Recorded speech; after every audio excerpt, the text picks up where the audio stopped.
మంత్రి వివేక్ సంచలన వ్యాఖ్యలు చేశారు. దేశంలో ఇంకా కుల వివక్ష ఉంది అంటూ సంచలన వ్యాఖ్యలు చేశారు మంత్రి వివేక్. తనపై రాజకీయ కుట్రలు జరుగుతున్నాయంటున్నారు ఆయన.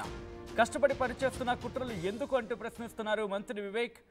తనకు మంత్రి పదవి మీద మోజు లేదంటూ చెప్పుకొచ్చారు ఆయన. మంత్రి అడ్లూరి లక్ష్మణ్ను రెచ్చగొట్టి తనపై విమర్శలు గుప్పిస్తున్నారంటూ కూడా చెప్పుకొచ్చారు. ఇటు మంత్రి వివేక్ లక్ష్మణ్ తనపై ఎందుకు విమర్శలు చేస్తున్నారో అర్థం కావడం లేదంటున్నారు ఆయన. జూబ్లీహిల్స్లో కాంగ్రెస్ గెలిస్తే తనకు మంచి పేరు వస్తుందని విమర్శలు చేస్తున్నారంటూ చెప్పుకొచ్చారు మంత్రి వివేక్. రాజకీయాల్లో లక్ష్మణ్ను ప్రోత్సహించింది మా నాన్ని అన్నారు మంత్రి వివేక్.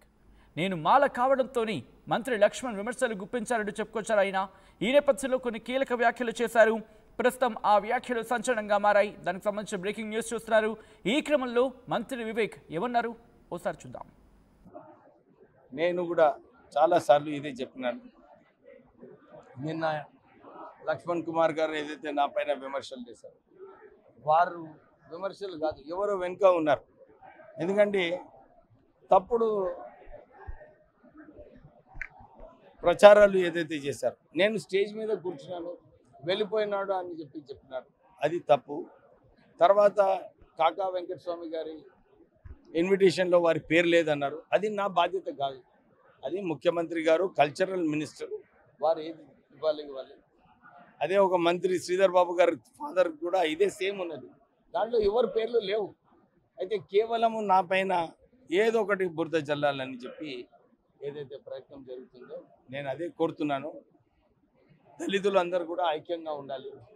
మీరు ఈ చిన్న చిన్న విషయాలు, ఏదో విషయం లేని విషయం క్రియేట్ చేయడము, దాంట్లో మాలా మాదిగా అని చెప్పి ఒక విభేదాలు తీసుకురావడము, ఇది దళితుల కమ్యూనిటీకి మంచిది కాదు. అందరు కలిసి ఉన్నప్పుడే, ఐక్యంగా ఉన్నప్పుడే, ఎందుకంటే గవర్నమెంట్లో చూస్తున్నాం చాలా రిప్రజెంటేషన్స్ వస్తున్నాయి. దళితులకు సర్వీస్లో ఉన్నప్పుడు చాలా వివక్ష ఉంది. ట్రాన్స్ఫర్స్లో అయినా కానీ, ప్రమోషన్లో అయినా కానీ, సస్పెన్షన్లో అయినా కానీ కేవలం దళితులు అని చెప్పి సస్పెండ్ చేస్తున్నారు. నేను అసెంబ్లీలో మాట్లాడినప్పుడు కూడా ఇదే మాట్లాడినాను. బడ్జెట్లో కూడా 18% ఎస్సీస్కి కేటాయించాలని. అందరు కలుసుకున్నప్పుడు మనము దళితులకు న్యాయం చేయవచ్చు.